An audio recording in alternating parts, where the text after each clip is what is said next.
Welcome, race fans, to USA International Speedway. I'm Dakota Ehrman, joined by Mike Keaton and John Wessling up working on the cameras tonight. Mike Keaton, we're at USA Speedway with the Maritime Iracing League, and this is a league that always provides great racing, and this track itself we know can do the same.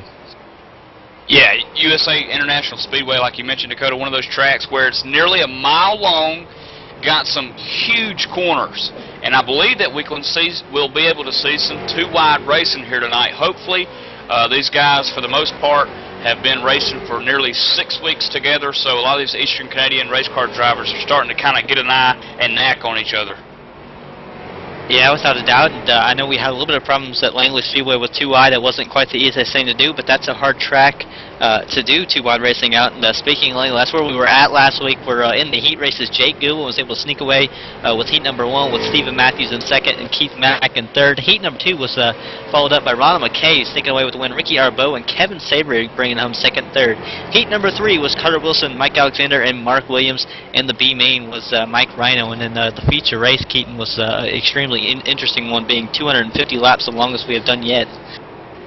Yeah, absolutely. You're talking about somebody dominating a race. The number 48 machine, Jake Goodwin, getting it done. 152 laps led and finishing first. Stephen Matthews not able to lead any laps whatsoever, Dakota, but he got up real close to Jake, just couldn't do nothing with him and finished second. Ronald McKay, a guy who led a couple of laps early on, started 4th position, put that car in 3rd position. Ricky Arbeau, another man that was out front for most of the night, 86 laps led, but could not quite get up there and fight for the lead. He finished 4th, and Martin Landry rounded out the top 5. I do want to mention that Steve Matthews was the fastest lap on the racetrack last week, so he had an extremely fast car. He just couldn't lead any laps, unfortunately. Bringing that home in 6th position was Tracy Foster in the 2. In 7th was Travis Roma. In 8th, Carter Wilson, Mr. Excitement. In 9th, Vic Greenwood. And in 10th, Mike Rhino. And it was an extremely exciting race, minus the fact that we couldn't really see much 2-wide racing. It was extremely good racing. It always is with the Maritime Racing League. I want to talk about points now. Ricky Arbeau still the points leader, and he's doing a fantastic job with I believe it's about a 16 or 17 point lead here. Yeah, Ricky Arbeau, doing a fabulous job, and although Stephen Matthews last week actually gained some spots on Ricky Arbeau, actually went up 5 points at Langley last week, and then at South Boston, Stephen Matthews also getting a better finish than Ricky Arbeau. So the points are starting to get a little close, and then Ronald McKay, who's sitting back there in 3rd in points last week at Langley, 105 points total, for finishing a good spot. So he's increased his points tally.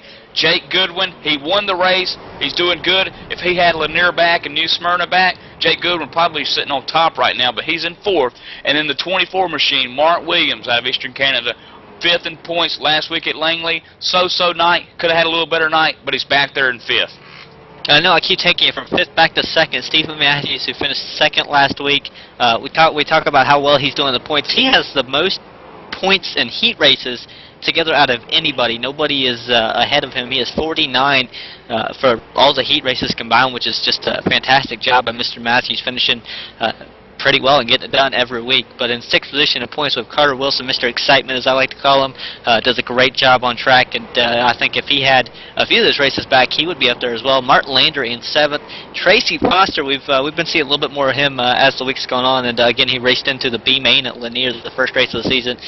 He was fun to watch. Vic Greenwood in 9th, and Mike Rhino was going to bring it home with the top 10 right now. He's in the top 10 in points, just trying to hang on. He has a pretty good gap. I believe it's about 29 points, or 23 points, excuse me, back from Craig McDonald, who's trying to chase him down in 11th. And look at this, Dakota. Look at this stat for you. You've got 4 drivers right now out of the top 5 fastest in practice here at USA International. Jake Goodwin, Ronald McKay, Ricky Arbeau, and Stephen Matthews. Also in the mix, Mike Alexander. Can he turn things around here late in the season? We'll find out. But I tell you what, the Canadian Anthem is up next, and when we return, we'll have heat race number 1, followed by heat race 2 and heat race 3. Stick around, don't go away. Oh, Canada, our home and native land, true patriot love in all thy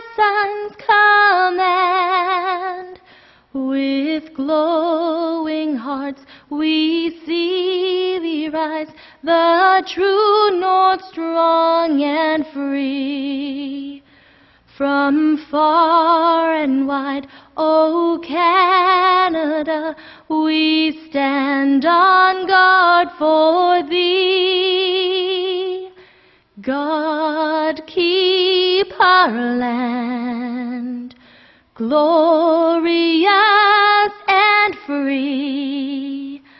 O Canada, we stand on guard for thee. O Canada, we stand on guard for thee.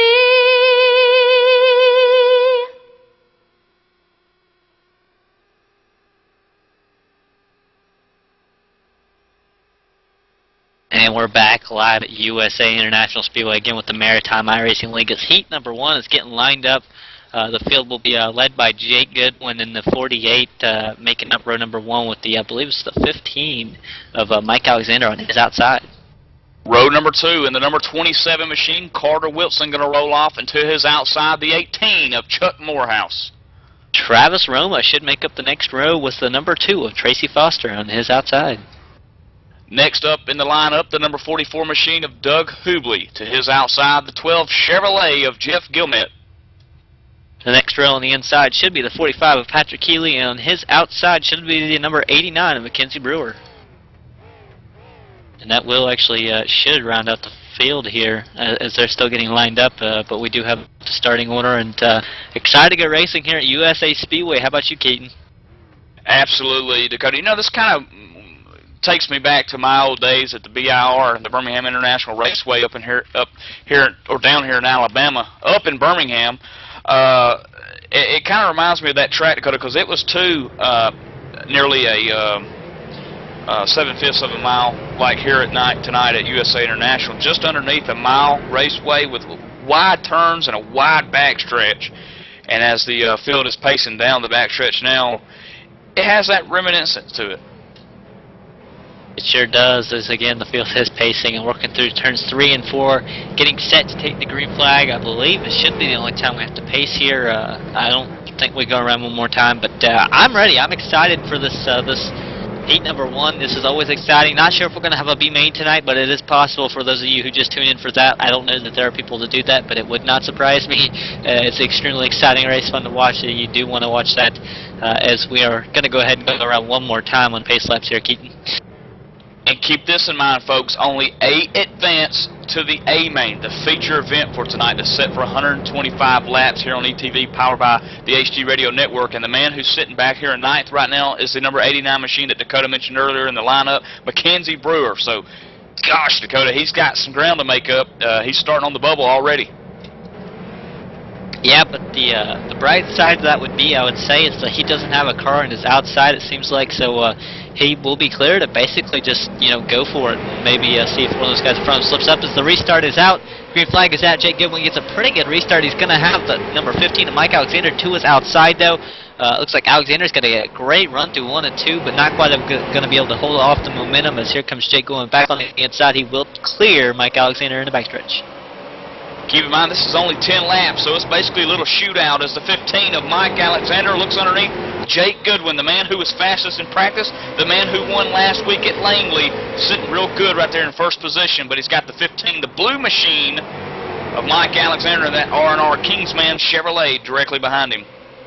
And directly behind, here's, as I say that, Mike Alexander looking for the inside, not quite able to get it on Goodwin, but Carter Wilson also sitting right back there in case these two take each other out. Remember Mr. Excitement, he loves to make it too wide. I know he was doing it a few weeks ago, and it's kind of, fun to watch, really, in my opinion. But Jake Goodwin, again, leading him out. Mike Alexander falling off his bumper a little bit, but trying to creep back in. Can he do it? Keep in mind, as the race progresses, on up front, the number 89 machine, Mackenzie Brewer. He's the only man right now that's out of the race as far as getting into the feature. He's back here in 9th position. The 8th car of Doug Hubley, who's in 8th position, he's right there. So he's in as it stands. But keep in mind, Dakota, if someone wrecks and hits the wall, Mackenzie Brewer's going to pass him eventually, and he's going to take over that transfer spot. Watching him go side by side back there for fourth. It looks like he almost gets sideways back there. And I want to take a look at who that is. I believe that's Chuck Morehouse. I want to say it's not Chuck Morehouse. It's in front of him, Travis Roma in the 38 is in fourth. As they make contact, Foster makes contact with Chuck Morehouse there finally. As Morehouse looks like he's going to clear him on the outside of 3 and 4. And here comes Roma back on the inside. Remember, this is for 5th position now.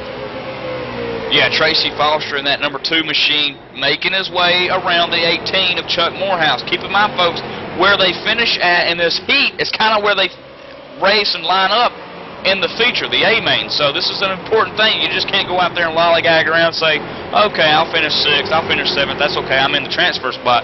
Well, that means you're starting in the back, so the further up in front you get, the better off you'll have a shot at winning that A main that comes up here after the 3 heats. Yeah, without a doubt, as we are halfway, I believe it should be 4 to go, and we cross the line here with, here comes Carter Wilson on the inside, and Mike Alexander, that's going to be for 2nd position there. Wilson gets a good run, almost makes contact with Alexander, will clear him in the front stretch across the line. Here comes Wilson, looking to creep in on the good win now. And see, that's exactly what I'm talking about. Carter Wilson, instead of just hanging back there and saying, oh, I'll finish 3rd, I'll sit here behind that Mike Alexander and ride a little bit. No, sir. Carter Wilson wants to come up here and sneak this victory away from Jake Goodwin and possibly take that pole position for the A-main that comes up. Remember, Jake Goodwin won last week at Langley, dominated pretty much the whole race, but Carter Wilson, as you called him, Mr. Excitement, he knows how to make it exciting. He sure does. So I watched him go to that corner. He looked a little sideways there, in my opinion, with that number 27 machine. He's driving the wheels off of it, trying to catch up to Wilson, or excuse me, Goodwin. As we have 2 laps to go. Here we go. 2 laps to go, and still right now, as it stands, Mackenzie Brewer back in 9th position. Not going to be able to transfer in case something dire happens. Doug Hubley's sitting back here in 8th. He's single file with 7th and 6th place guys. And then up front, Dakota, with 1 lap to go in the air, everyone else is single file. So the hopes of Mackenzie Brewer coming and making into the A main are starting to diminish. Yeah, for sure, but anything can happen. It still is the last lap, and that means they still have to cross the finish line before anything's finalized. But here comes Goodwin working through turns 3 and 4. He's going to come off 4, and it will be for the final time as he will take the checkered flag and win heat number 1. Carter Wilson, who took over that 2nd spot a couple of laps ago, finishes 2nd. Mike Alexander 3rd, Travis Roma 4th, Tracy Foster 5th, Chuck Morehouse 6th, Jeff Gilmet 7th, Doug Hubley 8th. He'll make it into the transfer, but Mackenzie Brewer is going to be left behind. Yes, heat number 2 is getting lined up here, and I want you to go ahead and start running through the lineup there, Keaton. Well, heat race number 2, as Dakota mentioned, the 97 machine. Ronald McKay going to start here from the pole. The number 22 outside of him, Keith Mack. Remember, folks, he's on a 1-race voice chat suspension, probation for the complete 2013 spring late model season for unsportsmanlike conduct towards other racers and admins, abuse of chat privileges, and foul language. So remember that as he starts on the outside of the 97. Yes, sir, and looking 3rd position here as I'm pulling it up, it should be the number 24 and 34, the 24 being Mark Williams and the 34 being Mike Rhino. 3rd row, the number 9 machine of Craig McDonald. To his outside, the 14 of Mike Rayburn. Next car in line should be George White in the 72 on his outside, Craig Weigel. The last row, number 50 machine, Blake Coleycutt. To his outside right, the 98 machine of Stephen Matthews. Man, Stephen's starting there in the back, Dakota. Yes, sir, and he's into this race again. He is 2nd in points, finished 2nd last week. That's a lot of 2s. I'm sure he's wanting to make it a 1 and win tonight, but starting from the back is not going to be easy, especially since he's going to have to race his way in. I'm not sure. He actually might be locked in with the points provisional, but for right now, it's looking like he's got to race his way in from the rear of the field, which is a tough thing to do, especially because it's going to make him start in the rear, even if he gets provisional and he doesn't race his way back up to the front.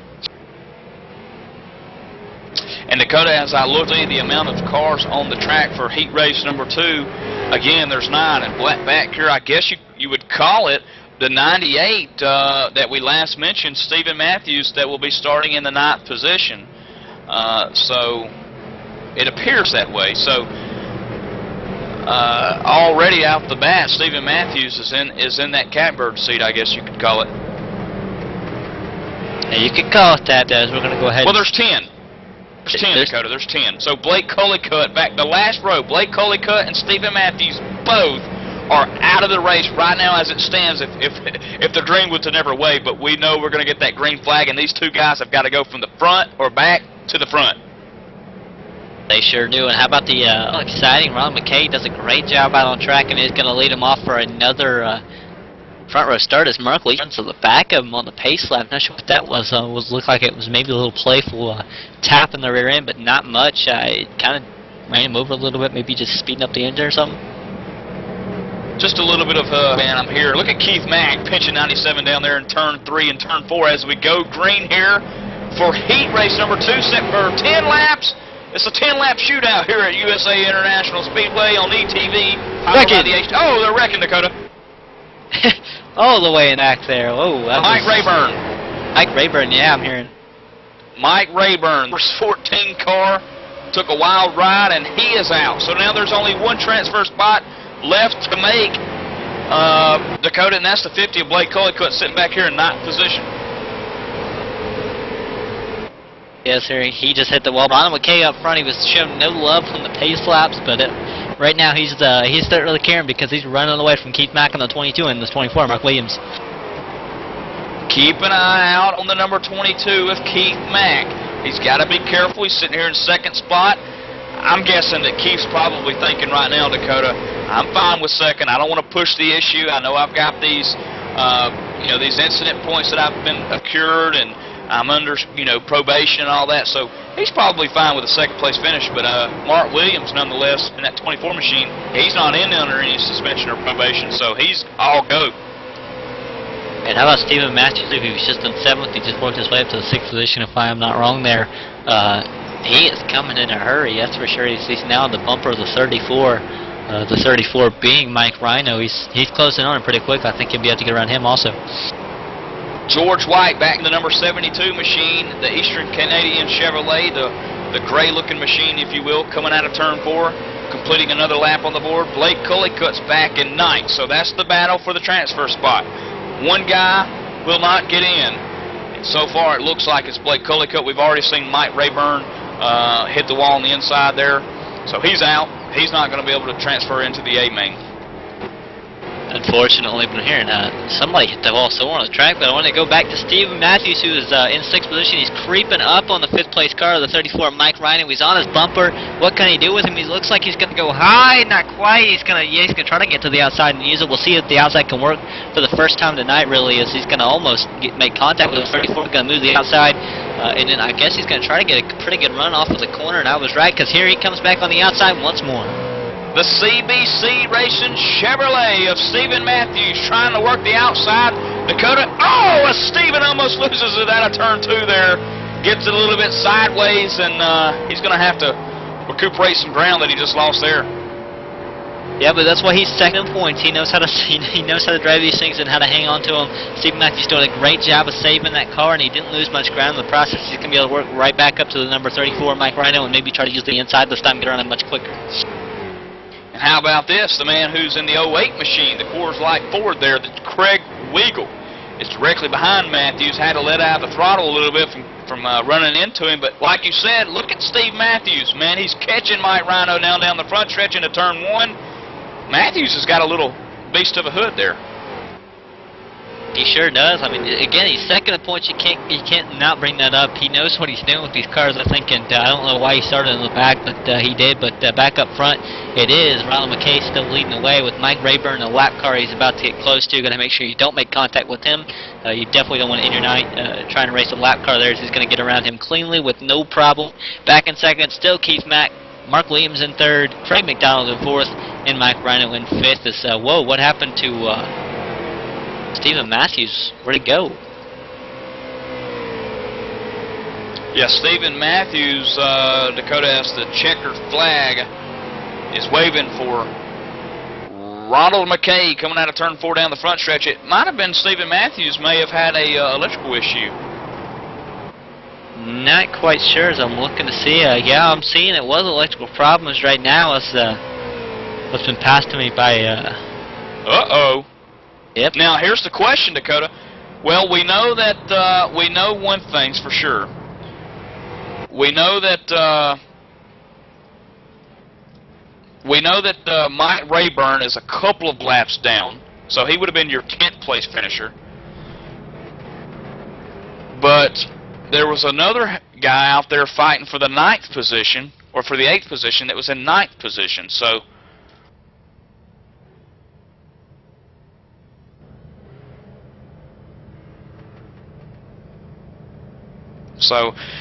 nonetheless, as we mentioned earlier, Stephen Matthews, the number 97 machine, will more than likely get into the transfer spot via points. So, that's a good news for Stephen Matthews, as yes, indeed, he has had electrical problems here tonight in heat race number 2. So Stephen Matthews will try to keep that story developed and going on as we head into heat race number 3, Dakota. 61 machine of Ricky Arbeau going to take the pole in heat race 3. To his outside, the 88 machine of Kevin Savory. The next row on the inside will be Stefan Arsenault. Yeah, I believe that's right. And on his outside should be the number 20, or actually I want to say, yes, it is the 21 of Sean Pierce. Next up, the number 6 machine, Nathan Doherty. To his outside right, the 01 of Don Steves. Vic Greenwood and Martin Landry make up the next row.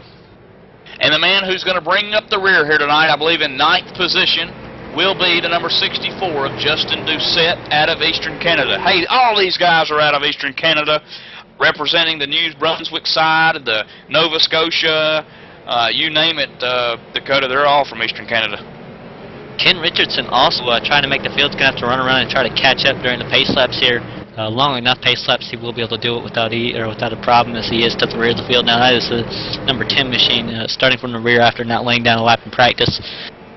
Wow, and that put actually 10 on the board. So the 10th machine of Ken Richardson and the 64 machine of Justin Doucette are going to be at the wheel fighting for that 8th position that so far right now the number 20 of Martin Landry holds. So watch that battle shape out to see who transfers in and who goes on empty-handed. Just to recap, it was Jake Goodwin, Mike Alexander that swept heat number 1, and it was Ron McKay and Keith Mack taking heat number 2 as we work through 3 and 4 for the final time before we take the green flag. It should be Ricky Arbeau leading to the green flag here. As the green flag is out, Arbeau gets a pretty good restart. He's going to leave Savory in the dust. Is it going to go too wide behind Savory for 3rd position? 21's going to back out early. Another member out of the CBC Racing driving the Ford here tonight, Kevin Savory in the 88, 2nd position. Sean Pierce in what looks like the Toyota of the number 21 machine, the green-looking car that you see there.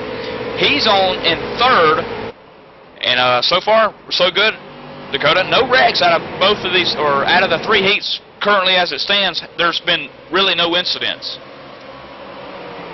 Yeah, there haven't been many incidents. That's a good thing about USA. It's a rather clean track, and I think it's making it hard to go too wide, but it is a rather clean track, except for on the restart of heat number 2. I think was our biggest problem tonight, really. Other than that, Ricky Arbeau out front, running away with it. Kevin Savory trying to run him down, not really having the look he needs to get to him, it looks like, but John Pierce hanging in 3rd. Looking back here at the battle for the 8th position between the 20 car of Martin Landry and the Ken Richardson machine, the number 10 car coming around the front stretch going into turn 1 here.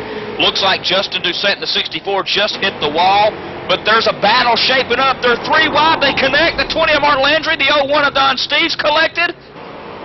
And it looks like Ken Richardson's going to get through it. So is Martin Landry, and so is Doucette. So right now, Doucette's on the bubble. He can't quite get in. Meanwhile, the 01 of Don Steves is out of it.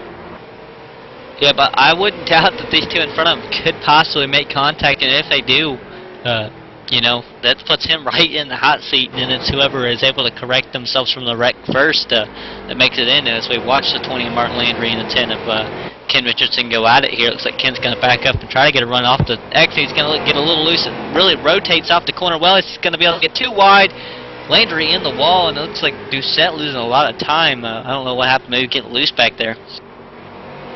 Yeah, Justin Doucette almost spun it around there. Self-solo spin, connected the car back up. He's in the white and blue Chevrolet, the 64 machine. He's in 9th position. So he's sitting there right now behind Martin Landry, who's secured a spot into the A-Main, the feature race here, that's set for 125 laps. Man, he's sitting right there. He's almost within striking distance, if you ask me, Dakota. But right now, Martin Landry's got it secured. Yes, we are halfway, or a little past halfway, with Ricky Arbeau leading the way, Kevin Sabering in second, in third position, Sean Pierce in fourth, Stefan Arsenault in the number 53 machine, in fifth, it should be Nathan Doherty in sixth, Vic Greenwood, Ken Richardson in seventh, Martin Landry in eighth, and Justin Doucette, as we mentioned, in ninth. I see he's just wrecked the car and got it rolling again. Don Steves was in 10th until he wrecked out, so I believe his 9 is over. Keith. Yeah, and Don Steves in the 01 machine going to finish 10th here tonight. Disappointing night for him here at USA International Speedway. It's just one of those things, Dakota. If you start near the back, things can either go your way or they may not. And I'm looking to see what happened to the number 20 machine. I think he got into the wall a little bit, but Justin Doucette is behind him, so for about half of a turn, half of a straightaway. So Justin Doucette is also more than likely going to go home empty-handed tonight. And that is unfortunate. I actually saw social media, Facebook, whatnot. I was checking out earlier, and I saw a post from Mr. Doucette himself, and he was excited for the race, excited for the broadcast, had friends and family watching, I believe. Unfortunately, he wasn't able to finish the race quite how he wanted to. But, you know, it was all about effort. He put in a lot of effort. He just wasn't able to get the result that he needed to advance into the A-Main. But he will be in the B-Main with one more shot. But Ricky Arbeau leading him across the line for the checkered flag. It will be Kevin Sabry in second, Sean Pierce in third, Stefan Arsenault in fourth, Nathan Doherty in fifth, Vic Greenwood in sixth, Ken Richardson seventh, Martin Landry eighth, and again Justin Doucette rounding out ninth with Don Steves in 10th. And of course, this is unofficial until the race control deems it that someone was who finished ninth and back. If they get in via points, if they get in via good conduct, or whatever the case may be, the officials have the say-so. So if someone finished ninth or 10th and you're watching a driver like Don Steves or someone like that who Justin Doucette, don't be alarmed just yet. There may be a B-Main. And if there's a B-Main, then folks, go get your popcorn, go get your Coke, because it's going to be a good one. The only one that advances out of the B-Main will be the winner. And usually those races are really fun to watch, but we're not 100% sure yet if they're going to be a B-Main or not. But Dakota, if there is, I need to go get my popcorn cooked. Had a doubt. I don't know anybody that does it, because that is one of the most fun races to watch, I think, especially with these group of guys. They do a great job of putting it on. You know, it's all about trying to get that final transfer spot and get into the event. But while they're back on the track practicing for the final time before the B-Main and the A-Main, I believe if we have the B-Main, we're going to go ahead and step away, take a quick commercial break, and we'll be right back.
And we're back live at USA International Speedway for the Firefighter 125, which was put on by Patrick Healy. Again, this is the Maritime Iracing League. We are ETV Live. I am Dakota Erman, joined by Michael Keaton in the broadcast booth, John Westling hanging out, pushing buttons on the camera, and Jerry Wolf also hanging out. But Mike, it was very eventful. Well, I wouldn't say eventful races, but interesting races to say the least. For heats 1, 2, and 3, we actually have our heat 3 winner. Yeah, Ricky Arbo joining us. Ricky, this is Mike Keaton up in the booth, man. You got a copy? Yeah, 10-4, Mike. How you doing, bud? Doing good. So we're looking at the points right now, Ricky, going into tonight's event, USA International Speedway, race number 6, and which is a season that's about nearly halfway over. You're in the lead, but Stephen Matthews is getting closer and closer to catching you. How does USA International Speedway suit up for you here tonight? I think we're in good shape. Car's pretty solid. Did a couple of practice races again through the week, as usual. Got the car shook down pretty good. Say we're in good shape. Should be a good show. And Ricky, just won heat race number 3. Talk to us about the heat, going from a heat race, a 10-lap shootout, I guess you could call it, and then going to the big one where you race against everybody. The people who's won the heat race number 2 tonight, the heat race number 1, like Ronald McKay and Jake Goodwin. You were not in the race in heat race 3 with them. Talk to us about the talk to us about the transformation when you go from racing in the heats to the big main. Does the steering wheel get a little bit more sweaty? Yeah, it's a little more intense. If we get green flag runs, usually gets pretty intense. Good racing in the car. It's pretty fun. You know, we can usually, if we have our heads on there, we can get 20 laps in and be door to door, bumper to bumper, and usually be pretty clean. But And Ricky, man, it's been a while since you've been to Big Link. Can you get back there? oh yeah, 10-4. I'm pretty confident now. You know, we're focusing on the big picture, which is points and respect out there. Really, like I'd rather take my points and take what I get and run strong and just keep off people's bumpers. Like I say, I'd rather run it out than go through them. All right, thank you, Ricky, and wish you the best of luck in the feature race. 10-4. Dakota, I'm sitting right here with Don Steves. Don, talk to us about heat race number 3, man. You took a turn for the worse, I guess you could call it. You finished 10th in the heat. Is there any indication that there may be a B main or that you have enough points to be able to participate in the A feature race tonight? They let us know that there wouldn't be any B main, but we all made the race tonight. Oh, well, good. That's good news, Don. Now let's talk USA International Speedway, Don. You're back here, 28th in points. You had one of your, I guess, your second best race of the year back last week at Langley, the big race where we didn't have the heat races. Let me ask you this: do you like the heat races, or would you rather just get to the track and do the big race?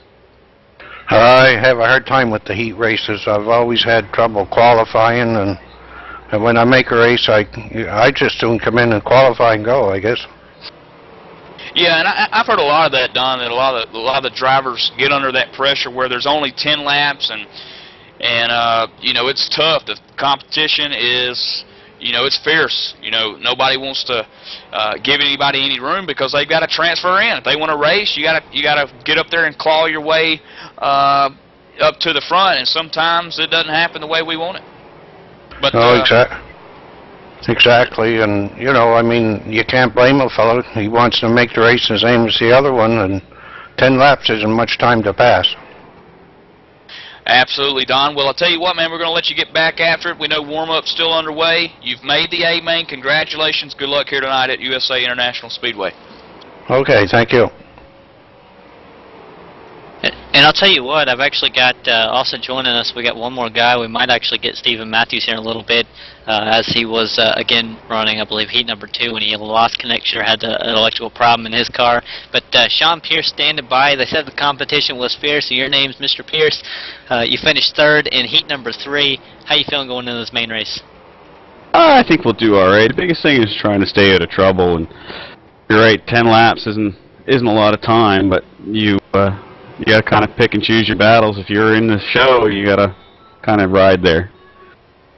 And Sean, man, what's the strategy heading into this feature race because you have locked yourself in? I'll just try to let things settle out here a little bit in the early laps, and then try to make a push to the front towards the end. Do you have a car that can make that push at the end? I think so. I mean, and consistent laps and practice with some of the fast guys, so I think we'll be all right. And who's on the hood of your car tonight? I don't have anything on the hood, but on the quarter panels I got South Shore Speed and Sound. They helped me out with my Maritime Pro stock, so they're here helping me out with my late model. And that's exactly what I was wanting to point out there, Sean. If you don't have sponsorship, I know people pay some money to have sponsor your car, so throwing that out there, Sean Pierce, look, we're sponsorship guys. And there was Sean Pierce, but now we have Michael Keaton with Stephen Matthews, who had electrical problems in heat number 2. Yeah, Steve, first let's talk about that matter. Electrical problems here at USA International Speedway in a heat race where you got to work your way in and race your way in. Talk to us about it if it were to come out to be where you didn't make the feature because you dropped or because you had that electrical issue. Mike, I've been fighting technical issues all day, and I don't know if we're going to make it through this one. We're going to try. I could always fall back on the provisional there. I think I'm second in points, so I always had that to fall back on. I don't really want to, but everybody's in the show tonight, so we'll see what we got for them. Yeah, that was the good news from race officials, that we were being told that everyone in participation for tonight will be able to run the race here tonight, the Firefighter 125, presented by the Weekly Press, sponsored by Pat Healy. Thanks to Pat Healy for getting this race sponsored on ETV, powered by the HD Radio Network tonight. And Steve, tell you what, man, let's talk for a second about points. Last week at Langley, picked up 108. Week before that, South Boston, 108. New Smyrna, 109. Man, talking about consistency, what kind of points are you going to put up tonight? Oh, Mike, things have been going pretty good since the Lanier. Just putting a lot of time in, a lot of practice. I'll tell you, though, I'm struggling here at USA, apart from the technical issues. Struggled here last season, struggling again this season. Just hope to walk away with a top 10 starting in the back, Mike. And lastly, Steve, I forgot to ask you. I got to throw the hockey analogy in here because all you guys are from Eastern Canada, and me being down here in Alabama, USA, being a hockey fan, I don't get to talk to a lot of hockey fans. So, will we see maybe the right glove or maybe even both gloves come off tonight at Ricky Arbeau if you can get a shot in there towards the end? Well, I got to kind of that's funny. I kind of got to play my cards right. Had a couple issues there at Langley last week and got a couple points against me, and I just got to kind of play it cool here for this race and just kind of keep it close, you know. He's got a pretty good car here for tonight. I just got to stay with him here and get out of USA here and move on to Thompson in a couple weeks within striking distance. You might see one glove. We'll see. Well, we wish you luck here tonight, Steve. Good luck. Thanks, Mike. And that was Stephen Matthews again, second in points, second last week. A lot of seconds and just having a few problems tonight. Hopefully he'll get back in there and make that up, get back up to the field. But while we're working under break here, again, cars are still on the track. We're going to go ahead and just the Firefighter 125. Going to go ahead, take a quick commercial break. We'll be right back with Green Flag Racing here at USA International Speedway. Again, this is ETV Live, powered by the HD Radio Network.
And we're back live at USA International Speedway. I'm Dakota Ehrman, joined by Mike Keaton. Alongside, we have John Wethling up there pushing the buttons on the camera.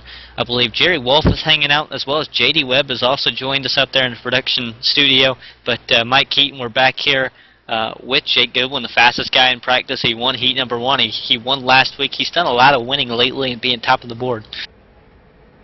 Yeah, Jake, you've done an incredible job, man. You got that number 48 machine fastest in practice tonight. You're sitting there on the pole. USA International Speedway, race number 6 out of 12. The only thing you don't have going for you, man, is you're not sitting first on the points board here. What's it going to take to get by Ronald McKay, then claw your way up to Stephen Matthews, and possibly take up the guy who's been on top of the board since we started, Ricky Arbeau? I think it'll take a lot of finishes like last week if I want to catch up to Ron and Steven and Ricky, that's for sure. They've been outstanding so far.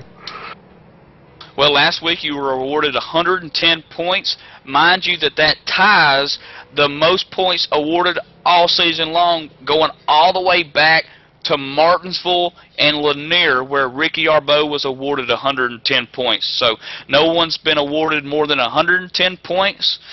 We saw some wins come with 109, 108, so on. But 110's been the most that anybody's been awarded. So congratulations. Yeah, thanks a lot. That really changed the season so far.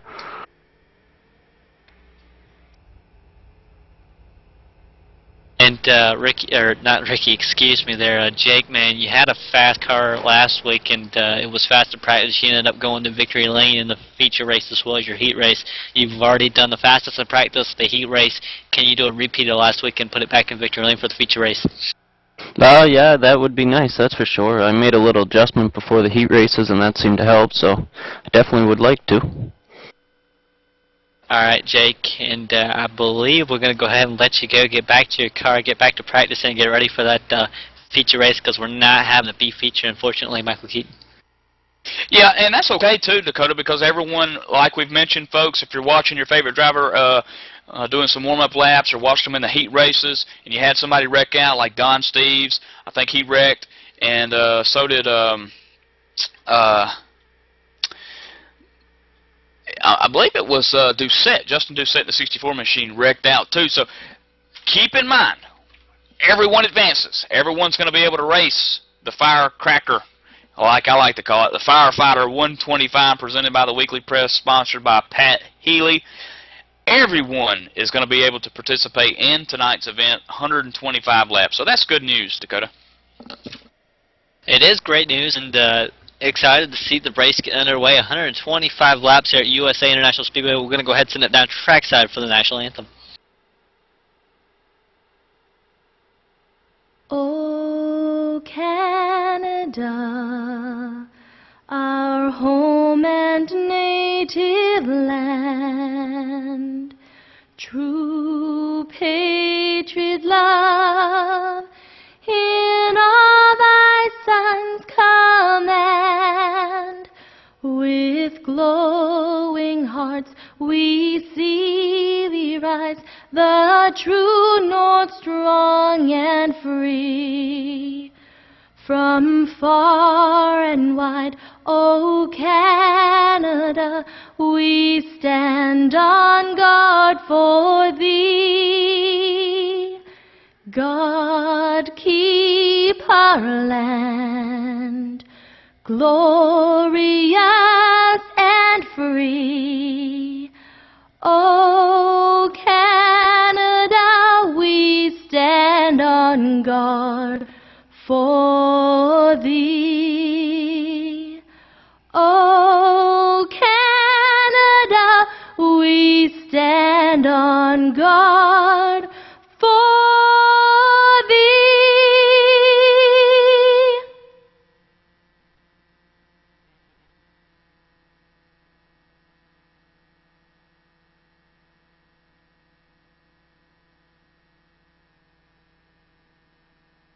And now we go trackside for the command.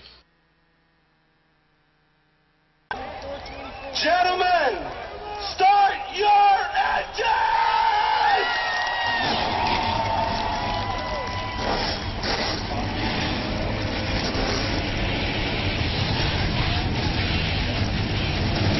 we are back at USA International Speedway. Jake Goodwin will roll off with the pole after winning heat number 1, being faster than practice. Ronald McKay on his outside, the number 97 machine. The man who's been leading the points all season long, but can it change tonight after USA International Speedway? The number 61 machine, Ricky Arbo. Next to him on the outside right, the number 27, Carter, Mr. Excitement Wilson. Keith Mack in the position on his outside, the 88 of Kevin Savory. Mike Alexander in the number 15 machine, rose off 7 to his outside. We saw Mark Williams give a little bit of a shove to Ronald McKay or Stephen Matthews in one of the heats earlier. He starts 8th. The 21 of Sean Pierce in the 9th position, and on his outside, the 38 of Travis Roma. Number 11 rolling off the field tonight in the number 9 machine, Craig McDonald to his outside, the man out of Eastern Canada, the 53 machine of Stefan Arsenault. Another man out of Eastern Canada, the number 2 of Tracy Foster, and his outside, Mike Rhino. The man that's no relation to Doherty on the NASCAR Speed Channel, Nathan Doherty, rolls off in the 15th spot in the number 6 machine to his outside right, the number 18 of Chuck Morehouse.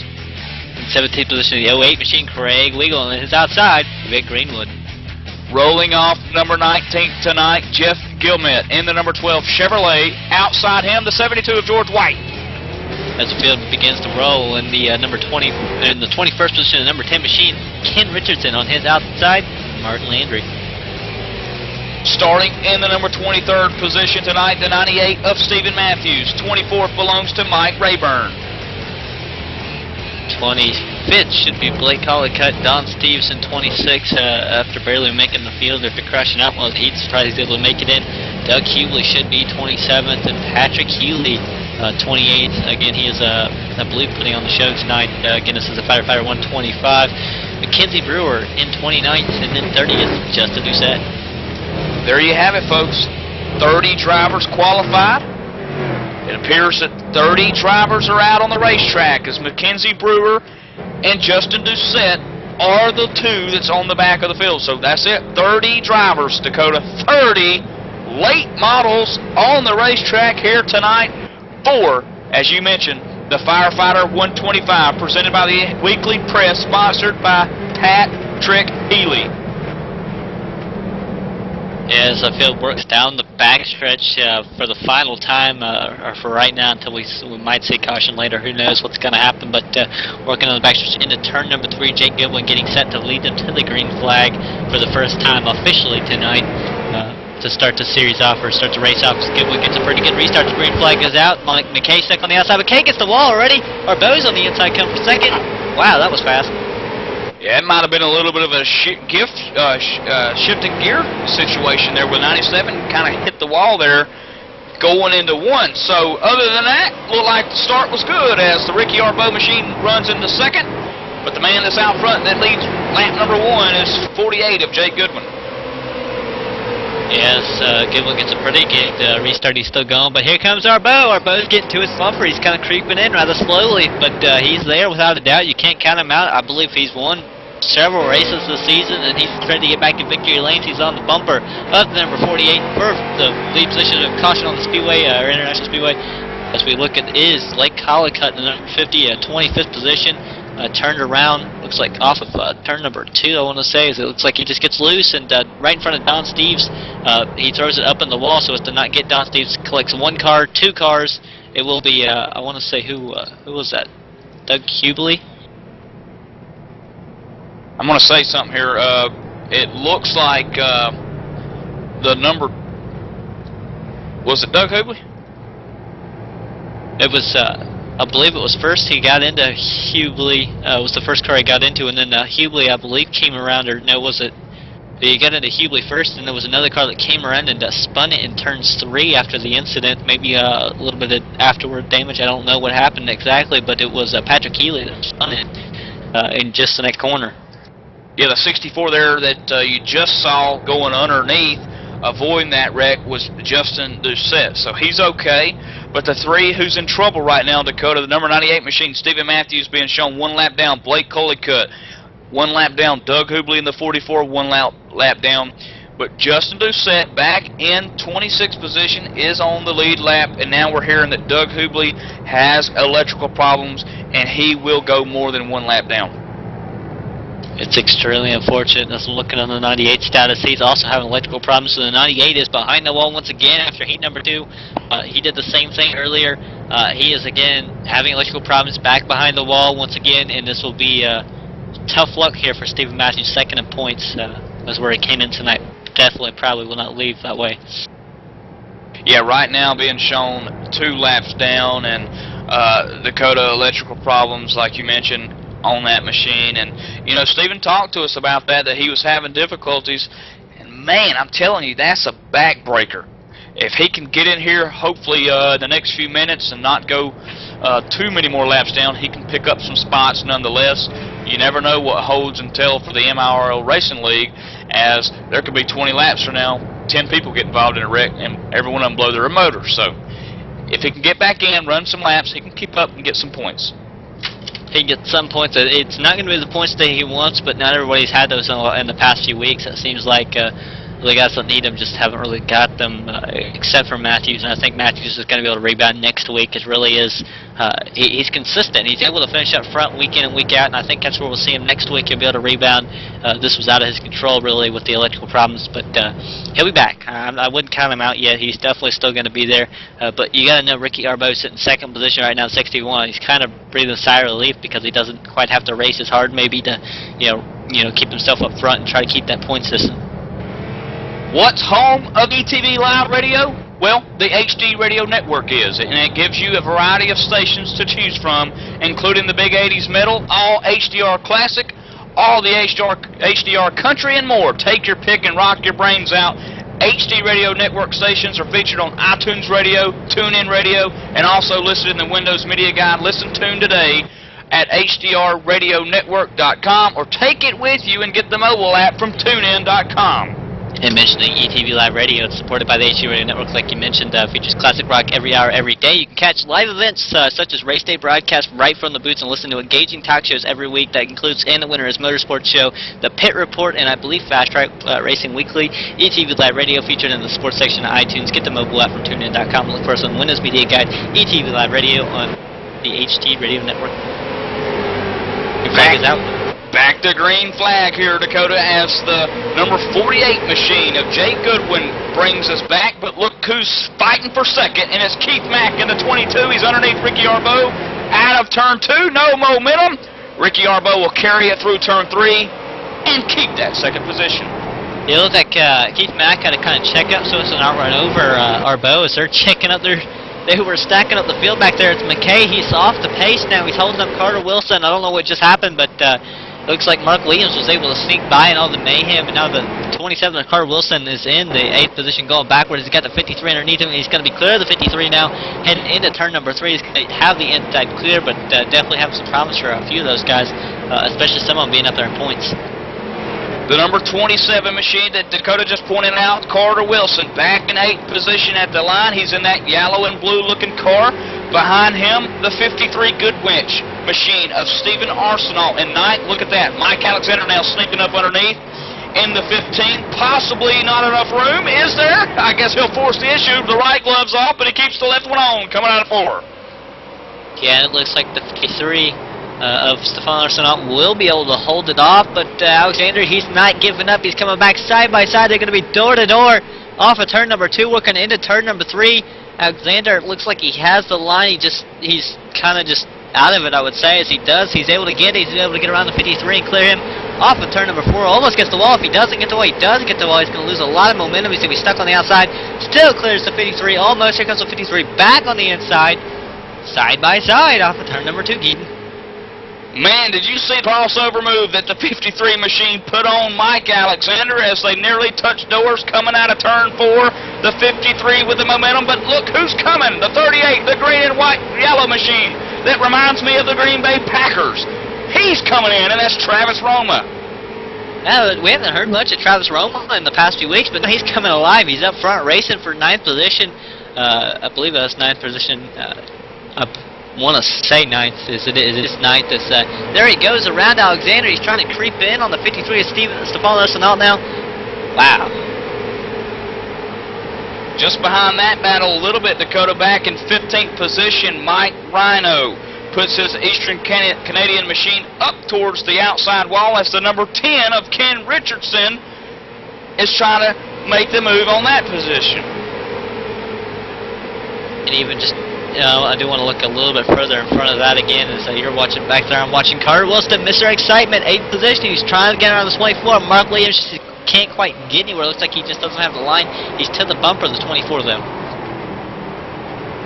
Yeah, Carter Wilson doing a fine job, Dakota, week in, week out. He's starting to get his act together. He started 4th tonight, but since we've taken the green, what would be, I guess, twice, Carter Wilson has slipped back to 8th position. And so he's in a spot where he's in, I guess, familiar territory, but he would like to get that Chevrolet back up front.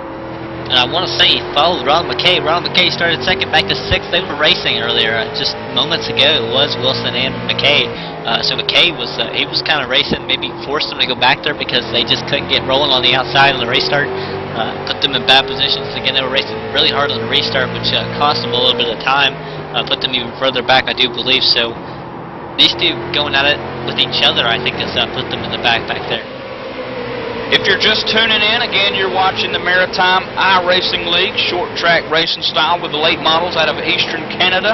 Here tonight at the USA International Speedway, the race brought to you by Firefighter 125 and presented by the Weekly Press and sponsored by Patrick Healy, who's a part of the MIRL here with us tonight, Dakota. Not in the race, but I'm sure tuning in to tonight's broadcast. And, you know, with everyone being able to make the race, and I bet old Pat's probably very appreciative of that. Oh, Pat's actually in the race here tonight. Yeah, Patrick Healy in 24th, one of the last cars on the lead lap, racing behind. I believe that is the 01 of Don Steeves. Don Steeves is a lap down. And he's in the lucky dog spot, but Patrick Healy, he's kind of riding around running 23-second lap time, so we have a car with smoke billowing out of it. That's Craig Weigel, the 08 on pit road, 21st position. Unfortunate end to his days. It will be now 23rd, 24th. He's going backwards with caution on the Speedway now. Okay, I know why I got that confused now. Patrick Healy did not... He did run in the heat, or did he not? I don't think Patrick Healy was in the heat race number 1. I think that's where I was getting confused. Oh, well, he's in the race, and he sponsored the race. So, anyway, Pat, man, when you get to tune in, congratulations on getting this race sponsored as we work another caution.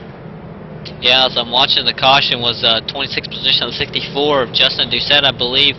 There he goes, working into, I want to say it was on lap 17. He's working through 3 and 4, just slides it, then turns it around and into the outside wall he goes. It gets kind of stuck, and he's going to hold it up there as the lead lap cars go around.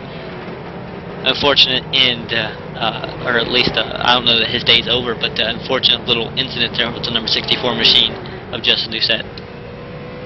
And, of course, that report brought to you by the Pit Report weekly talk show. The Pit Report, an engaging talk show about everything and anything, sim racing and more. Josh Gerlach and Kyle Tarasca bring you lively debates and interviews, keeping it up the beat and the energetic with the fan interaction and call-ins. These guys are great, Dakota. The Pit Report, heard weekly every Thursday from 7:30 p.m. to 8:30 p.m. Eastern Standard Time on ETV Live Radio. ETV Live Radio, powered by the HD Radio Network on iTunes, TuneIn Radio, and Windows Media Guide at etv-eplay.net. And I believe we had a shake-up with pit stops because Sean Pierce has taken over the lead. Vic Greenwood will take over 2nd. Ken Richardson in 3rd. Mackenzie Brewer, I believe, was wanting to be 4th, but is a lap or 2 down there. These guys staying out, though, and taking over the top 3 spots. We are hearing confirmed reports that Craig Weigel in the number 8 machine has downshifted by accident, and he has blown that motor, Dakota. Talking about a bad night for Craig Weigel, man. I hate that happened. Talking about a good race car here tonight that was and a good opportunity to possibly win the first race. Just downshifted, blew the motor, man. It could happen to anybody. Yeah, it's a difficult thing to stop. It happens to everyone. It happens to the best of us. It's not something that everybody means to do. Sometimes it's just something that's a freak accident at times, Keaton, unfortunately. So who's the lucky man? Well, the lucky man twice tonight the 01 of Don Steves, lucky number 1. He got to be able to transfer into the A main figure here tonight that you're watching. And lucky number 2, he gets to wave around the pace car, which could be possibly putting him on the lead lap again, Dakota. That's great news for Don Steves. Get back on the lead lap, and I think we can maybe hear some more from him. We did hear from him during a little break there after the third heat. We might be able to hear from him just a little bit more later on. We'll see what happens to the Mr. Steves in the 01 machine and how he does. Lights off on the pace car. You know what that means. 1 to go. We're going green. This time by Sean Pierce, as you mentioned, taking the action of that Toyota, putting him up front, getting a good spot there. Outside him, Rick Greenwood's going to start this race on the 2nd position outside there. Man, the front's been shaking up here quite a bit, Dakota. Yeah, Ken Richardson taking home 3rd right now. And how about on his outside, beating Jake Goodwin off pit road, Ricky Arbeau, winner of heat number 3. So let's see what happens. The number 21, Sean Pierce, takes us to the green. Slowly but surely the pace car's down pit road, and the 21, the green flag's in the air. Jake Goodwin, a little bit of a bump from behind the 22 of Keith Mack. Other than that, good green flag restart, Dakota. Yes, looks like Arbeau is still on the outside. He's going to be on the outside of Ken Richardson. He's working the outside, man. He's got this thing rolling. He's going to be able to clear Richardson off of turn number 2, heading into 3. He's looking for the outside on the 11 of Vic Greenwood. He's going to get there. Will he do anything? Caution is out. Mike Alexander trying to follow him on the outside, but we're looking for the caution now. Ooh, I think I found it with Don Steves in 23rd position. Unfortunate for the 01, but making contact after the wreck actually happened in front of him, but he made contact with it afterwards. Yeah, Dakota, a little like Kenzie Brewer in the 89 machine running 28th. Off of 2 there, just got a little loose, went back to the right, easy greasy, man, and just lost it in the 01, as you mentioned. Don Steves just collected into the end of that after he just got the wave around. So talking about 2 lucks in a row to going unlucky, man. Well, it is an odd number. Odd numbers aren't lucky, I don't believe. And now we're hearing confirmed reports that Mackenzie Mackenzie Brewer has pulled the Chevrolet behind the garage area, and what could be an attempt to say that his night is done here at USA International Speedway. It's extremely unfortunate, but I'll tell you what, while we're pacing, we're going to go ahead, step away, take a quick commercial break. Again, we are ETV Live, powered by the HD Radio Network.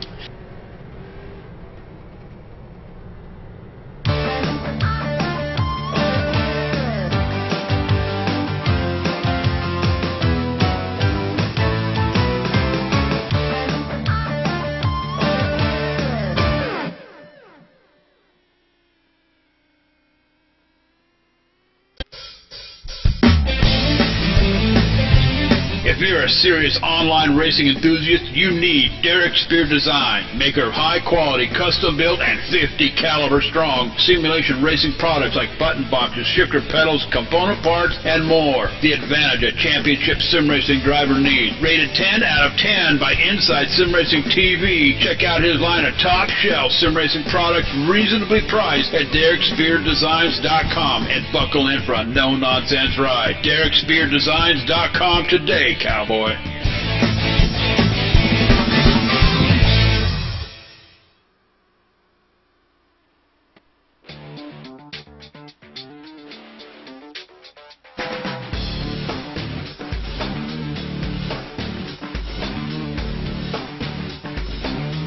InsideSimRacing.tv, the fastest show on the internet. Sim racing news and reviews since 2007, with new shows every week.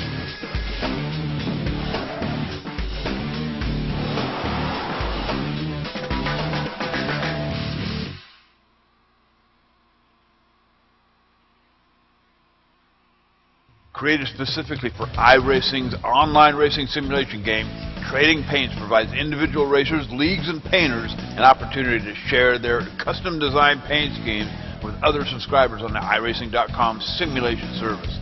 Part of the fun of today's simulation racing games is showing off your high-quality work with a custom-painted car or truck. TradingPaints.com lists thousands of custom-painted cars and trucks available for download by simply creating an account and logging in. With all available templates at your fingertips, a simple desktop downloader will keep you up to date with the most recent custom painted vehicles and templates. Check it out today. TradingPaints.com.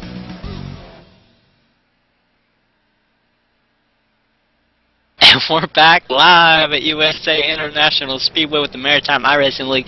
Usually ran by Tim Terry. I'll tell you what, he was supposed to be in Florida. Now he's in Maine, Portland, Maine, I believe. He's stuck on a truck or something. Unfortunately, he can't be watching right now.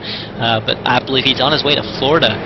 Can't wait to get him back here, though. Just a few weeks to be racing with us as the green flag is coming out. I want to throw a shout out to our admins tonight, J.D. Laird, and I believe it's also Adam Gilliland, Pro-slash-AFC driver, also helping out tonight. But Ricky Arbeau on the outside is going to take it from Vic Greenwood on the restart. New leader.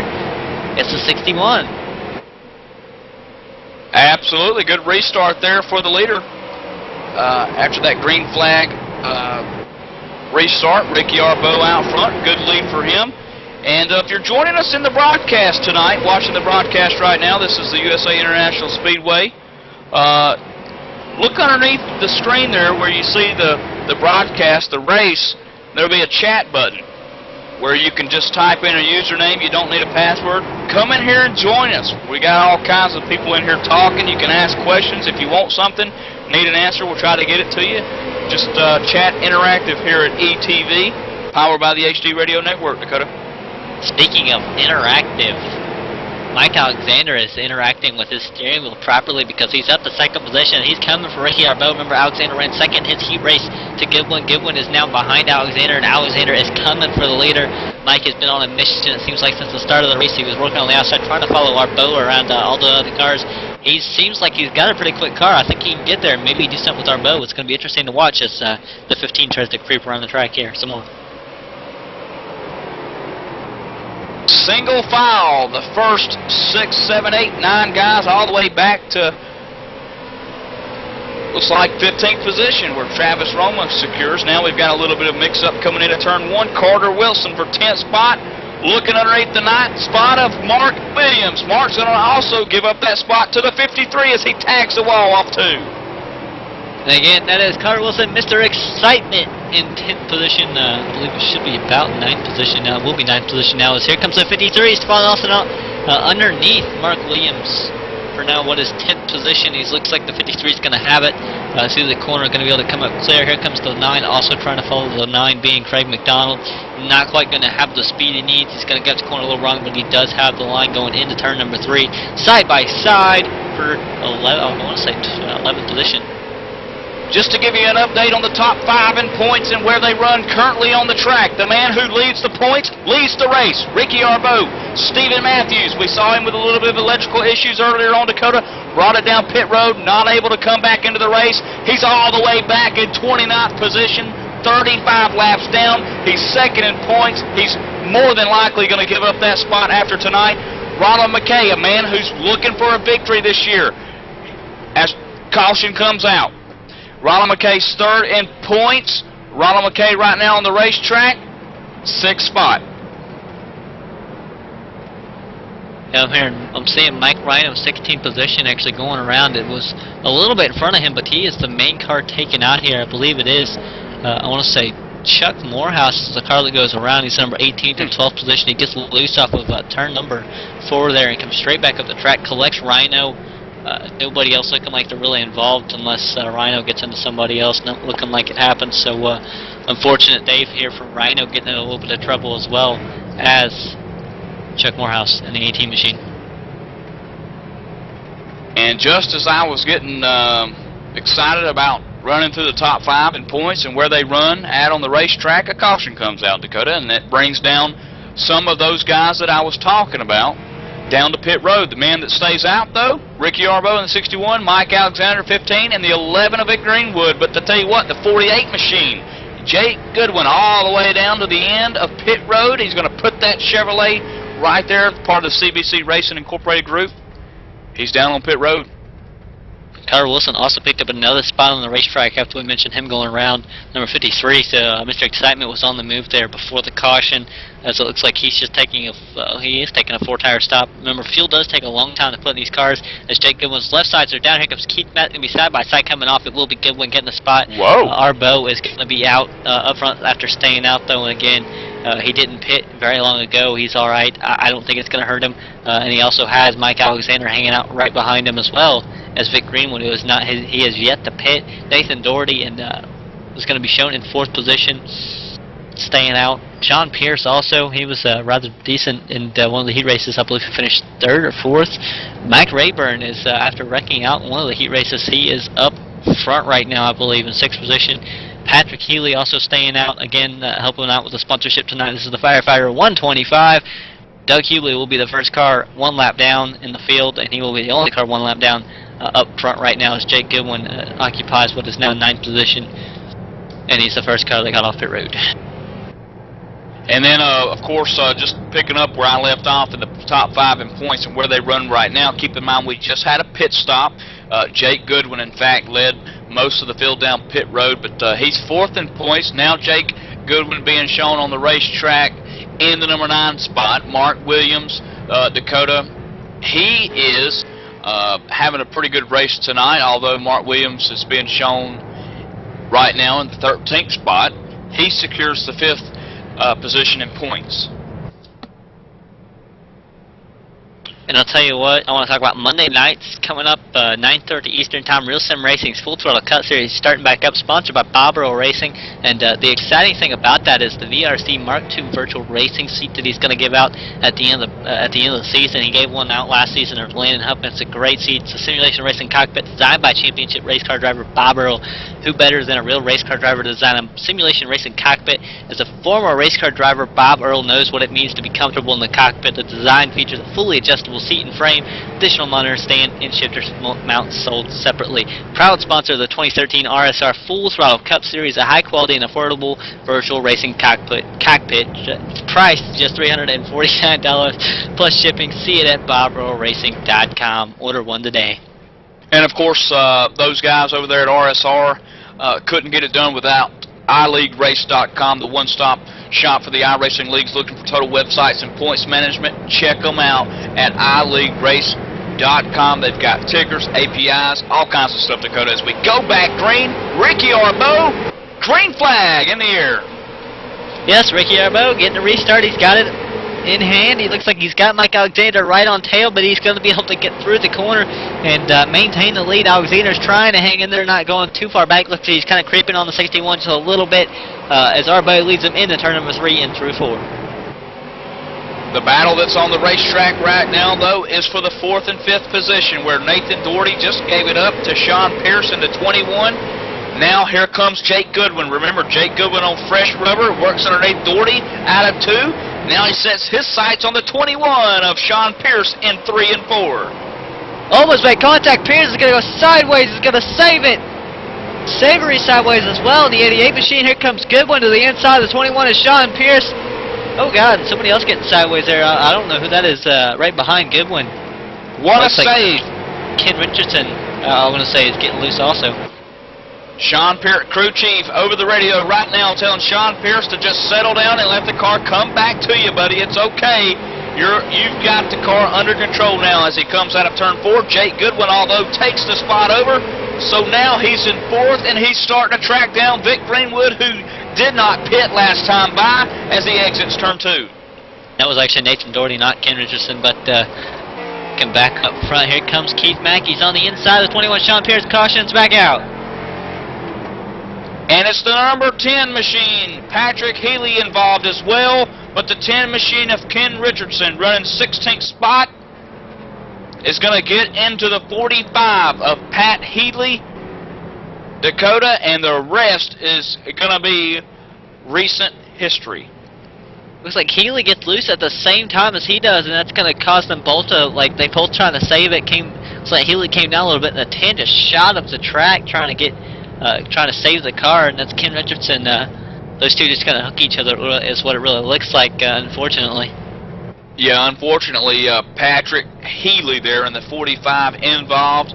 Of course, Patrick Healy sponsoring tonight's race that's presented by the Weekly Press, the Firefighter 125, and we're under caution again as we complete lap number 50. Dakota, nearly halfway over here, getting close to it. Getting extremely close. I know the longer we go, it seems to get like we get more green flag racing towards the end of the race, and it's going to be interesting to see what happens when we go back green flag racing, Keaton. So just to let you know, the top 5 here: Ricky Arbeau's first, Mike Alexander, Vic Greenwood, Jake Goodwin. Move him up a couple spots, Dakota, from where he restarted last time at. And then, of course, Keith Mack in the 22 and 5th position. Looks like the 20 and Martin Landry will get another wave around that should put Martin Landry, I'm checking it out, he is 21st. He was 1 lap down. He should get that lap back, I'm thinking, and move up to the 20th position, the last car on the lead lap. And right now, as it stands, if that is to be corrected, Martin Landry will be the last on the lead lap in 19th position. 20th on back, Dakota, or 21st on back, are some guys that's a lap down, and then you've got Doug Hubley, who's 5 laps down, and then from there on, from 23rd to 30th, they're more than 5 laps down. Yeah, as Landry does get around to the rear of the field. While we were talking about real sim racing, last caution there is I see Sean Pierce going down pit road. He's going to go to the rear of the field after being up front for a little while after staying out there. But while we were talking about real sim racing, Thursday night real sim racing Asphalt Assault Series sponsored by Inside Sim Racing TV and their Experience Design. That's going to be starting up also, I believe, not tomorrow but next week. Should be the first week, if not the following week. And again, Inside Sim Racing TV, Inside Sim Racing themselves, a great little deal. They have a show, I believe, and they've kind of got a lot of toys, I want to say, that they get to play around with and talk about. The great reviews and everything else. If you want to go, if you want to get a review on a product, anything of the sort, go check them out. Also, Derek Spears Design, famously known for his button boxes, great button boxes. I actually want one myself. I'm going to work on getting one, and really just go check them out. There are a lot of great products there, and again, Inside Sim Racing, I'm sure they have some reviews on some of Derek Spears Design's products. And of course, the website for Inside Sim Racing, like Dakota mentioned, the Thursday night Real Sim Racing Series sponsoree, isrtv.com, and tagging along with them guys, sponsoring in part with them, is Dakota mentioned Derek Spear Designs, DerekSpearDesigns.com, and he does, buddy. He has one heck of a button box. You need to check it out. Some other things too, some bulletproof and boot stomping strong. See the gear that he's got there tonight. Yes, the caution is delayed. Michael Keaton, why don't you go into further detail about what Derek Spears has? Well, I'll tell you what, man, he's got all kinds of things like the pedals, shifters, button boxes, and a whole lot more. And it's, guys, it's all reasonably priced. I'll tell you what, he would probably go as far as to matching prices. The prices are so reasonable. So check him out. I mean, it's championship gear racing that sim champions use and they need. So just check them out tonight. Don't delay. DerekSpearDesigns.com, sponsored in part again by the Inside Sim Racing TV for the RSR Asphalt Assault Series that you can catch on Thursday nights. That starts up soon, Dakota. Yeah, within the next week or two, as the field works down the backstretch into turn number 3, getting set to go back green flag racing. Somebody slow on the bottom. Yeah, Dakota, that looks like it is Ken Richardson, who's pulled to a stop as we're green flag racing. And that will put him a lap down, but Arbeau is leading on the inside. He's going to have company from Alexander, but he's going to maintain the lead. Looks like as Jake Goodwin finally looking around for third, looking on the outside of Vic Greenwood, the number 11. That is again for third position. As there goes there goes Goodwin around Greenwood. Now we're being shown that Ken Richardson, who is down low, has pulled off the racing surface behind the garage area. Here comes their excitement. Carter Wilson, 8th position. He's looking underneath the 88 of Coat Savory. There's Vic Greenwood coming along. It looks like on the outside, Savory or Greenwood going backwards. Savory's going to jump in line behind Mr. Excitement, the number 27 of Carter Wilson. Here comes Wilson underneath Greenwood because he's going to get 2 spots in just 1 lap. It looks like, or just about 1 lap. Way to go, Carter, as he's going to go, I believe, to 6th position here. Looking up here for the battle for the lead. Mike Alexander in the 15 machine. The grip on the front of the car, and the R&R Kingsman Chevrolet is going to look for the lead in turn 2. He's going to have it, possibly. No, Dakota, no momentum on turn 2 there. Yeah, he got tight. He had the lift, so he didn't run over Arbeau. Here comes Goodwin. Look on the inside. He's not going to have it. He's got to back up, and there goes Mac backing up. McKay makes contact with Mac, and there goes Mr. Excitement Carter Wilson underneath McKay. He's going to stick in the 5th position. Way to go, Carter. Coming up on nearly halfway here. 59 complete. Out of 125, the Firefighter 125 live on ETVs, powered by the HD Radio Network. Mike Alexander, the Blue Machine, looked like he was going to put a move on the 61 of Ricky Arbeau, which could have been his first lap led tonight, but Alexander is stuck behind first place Ricky Arbeau for now. Speaking of moves, Carter Wilson, he just lost his buddy game from from Ronald McKay. Now he's got Kevin Sabre working the inside, so the 27 under fire from the 88. They are side by side, have been side by side for a lap now. As here goes Sabre, looks like he's got the momentum, he's got the run, he's going to be able to clear the 27. Carter Wilson back into the spot, going to go back to, I believe that is 7th position. Yeah, Carter Wilson running 7th. He's got the 88 of Kevin Sabre in front of him. Behind him, the 11 of Vic Greenwood that we see week in, week out make all these feature events. Behind them, the machine of the 53 Goodwin Chevrolet. Stephen Arsenault out of Eastern Canada, working himself off of turn 4 single file. Back in 9th position. And to round out the top 10 now, Craig McDonald getting by Mark Williams, who's back here in 11th position. And officially halfway as the field works to the backstretch as they work into turn number 3 now. It is Ricky Arbeau leading the way still. And of course, now Keith Mack in 4th position. Looking underneath the 48 of Jake Goodwin. No room there. The 97, meanwhile, is caught back up, Dakota. Now he looks to go underneath or possibly help out Keith Mack where Jake Goodwin runs. There goes Goodwin. He got pretty close to the 22. He's going to have the run. He's going to pinch the 22. The 22 has to maybe lift a little bit. The 22 has momentum. Maybe side by side. Goodwin looks like he has the momentum now. Riding on board there with Ronald McKay in the number 97 machine as Keith Mack and the 48 of Jake Goodwin continue to run side by side. The number 22, Keith Mack, underneath the 48. Can't put a cat hair between them, as the Canadians say, out of turn 4. He's going to take 3rd.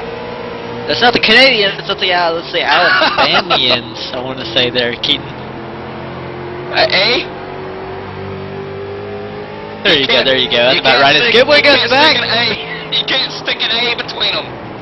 There you go, that's about right. But Goodwin just lost 2 spots. I don't know what to say. He just said, hey, it looks like he almost got the wall. If he didn't, there goes Goodwin going backwards. He's in trouble. Got his hands full. McKay is up to 4th now as he's going to have Keith Mack in 3rd right in front of him. He's closing in. Mack looks like he has his hands full as well. Arbeau back out front, and Alexander trailing. How about this fact for you? Last time by, Mike Alexander 22.082, Ricky Arbeau 22.204. This time by, Mike Alexander still fastest on the racetrack. It wasn't by near as much last time, 0.02 of a second with Arbeau running a 1.76 and then Alexander running a 1.56, but right behind them, 2.50 and an 0.008. How about that? Looks like in turn 1, possibility of catching up to lap cars. As yes, they do. Ricky Arbeau underneath Don Steves in the 0.1 out of turn 2. Going to tighten up the car a little bit. Mike Alexander's actually going to lose ground because he had to let up to give the car its head.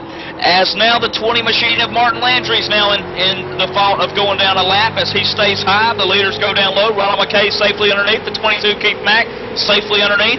Now 48 Jake Goodwin looking to be safely underneath in turn 2, Dakota. And now McKay is looking to be safely underneath Alexander because he's right to the bumper. He looked like he almost had the room. Not quite. He's looking at the inside. He's not going to have it, but McKay, he's moving. He's back to the bumper again. He's going to almost make contact. Almost side by side there, Keith. Man, I'll tell you what, Ronald McKay's putting that car in position where it needs to be. Can't stick a feather between the two of them as they come off of turn 2 down the backstretch at 110 miles an hour. Down into turn 3, the 15 of Mike Alexander trying to gain the momentum to pass the man who's out front. But meanwhile, the man from Sydney, Nova Scotia, the Dartmouth Dodge, in the 97 of Ronald McKay, trying to run them down. He's gonna look. He's not gonna quite have the run. It looks like he's gonna almost go side by side again. Mac looking the inside. They were gonna be side by side heading into turn number 3. Looks like McKay's able to hold off the spot once again on Mac, as Mac's now looking on the bumper as McKay trying to rebound as Alexander's now trying to get back up to the bumper Arbo. Maybe try to sneak away here. As the front 5, Dakota, continue to run single file. Wait a minute. The 97, a little bit of a bump to the 15 of Mike Alexander, a little bit of a bump and run, possibly. He gets loose. Yeah, he got loose. He couldn't get nothing. He couldn't do anything with it, Dakota. Yeah, it looks like Mac was looking on the outside after he got loose. He's going to give enough room for Goodwin to get right back on his inside. So he'll be side by side back there for 4th position. Goodwin looking to the inside. He's going to have the momentum. Does he have the line he needs? Looks like Mac just kind of turning really well, but maybe sliding a little bit, turning too much as Goodwin almost clear heading into turn number 1. Mac coming back with the momentum. Goodwin coming in with the turn. Looks like Goodwin should be able to clear him off with turn number 2. So as the Eastern Canadians continue to ride around USA International Speedway, we're starting to close in on the final laps with what has been a great race so far. Halfway done with the season, Dakota. When we return, hopefully we'll be green flag racing, and possibly Mike Alexander will take the lead over as the 97 continues to work underneath, going into turn 1. We'll be right back after the commercial break.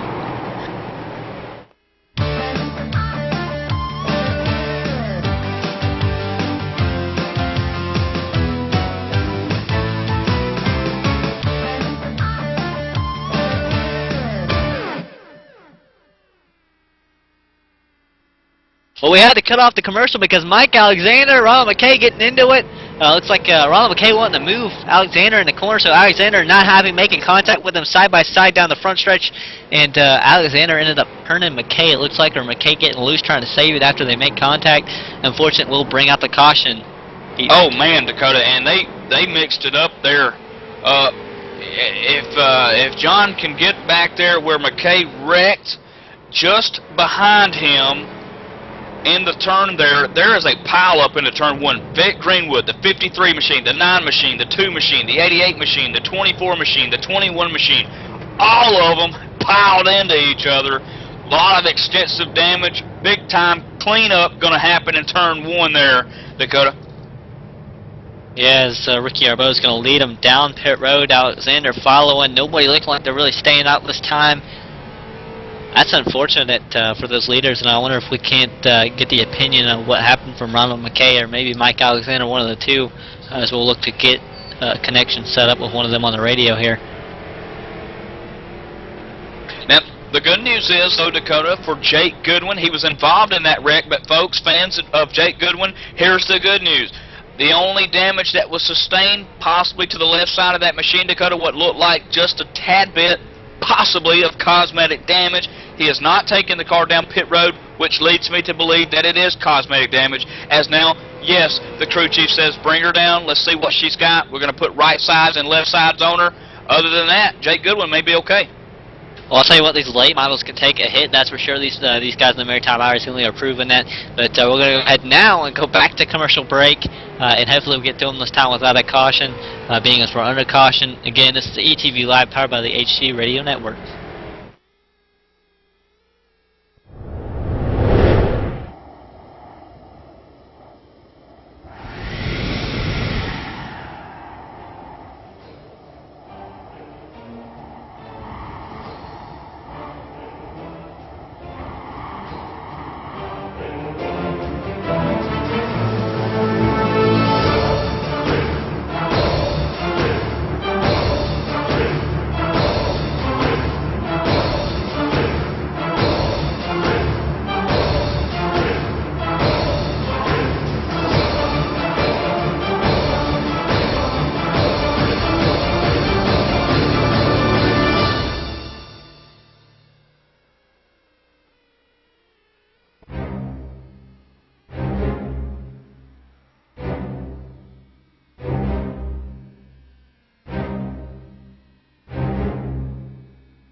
And we're back live at USA International Speedway. Green flag is out. Ricky Arbeau is running away with it.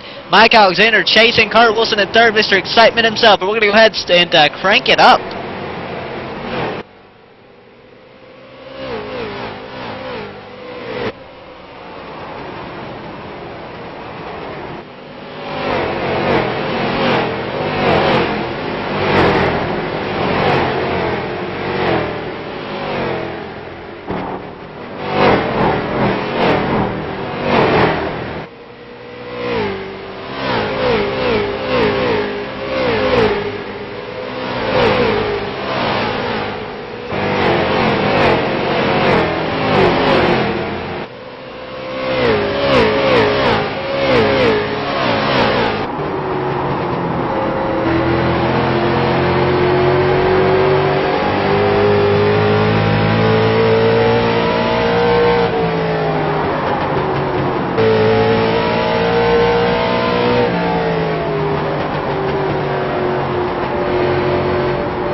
We're back live at USA International Speed once again after the crank it up.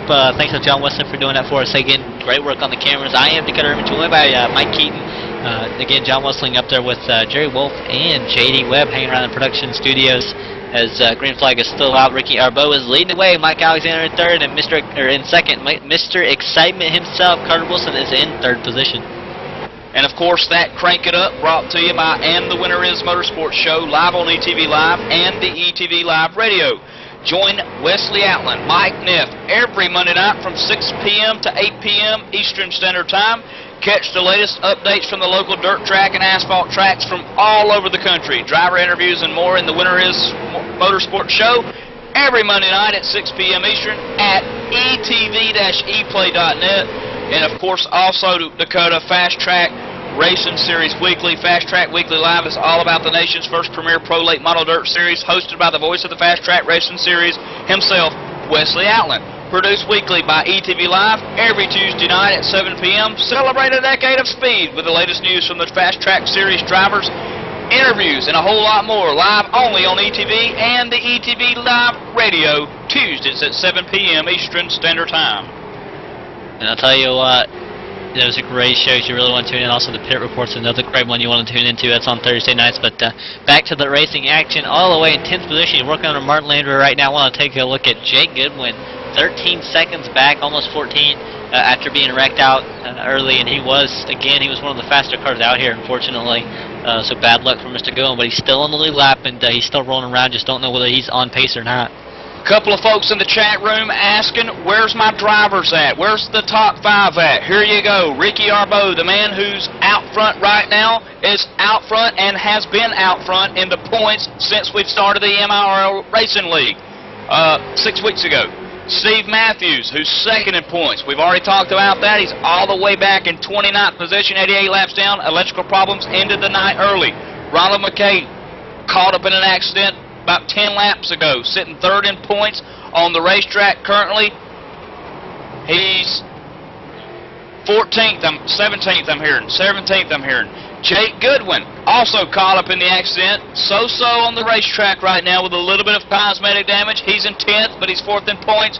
Lastly but not least, Mark Williams, who's 5th in points right now, sitting 11th on the racetrack, 1 lap down, and he's fighting for 4 positions. There's 4 people, 1 lap down. So the top 10 are all on the lead lap, from 11th down to 30th. They're all a couple of laps down, Dakota.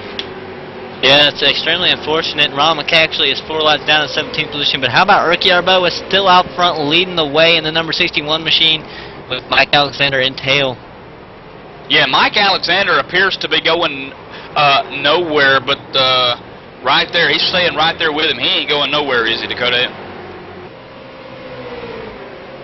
Mike Alexander, I told you he was fast earlier. He was able to hang out with Jake Gillen for the most part in heat race number 1. Mike Alexander doing a fantastic job.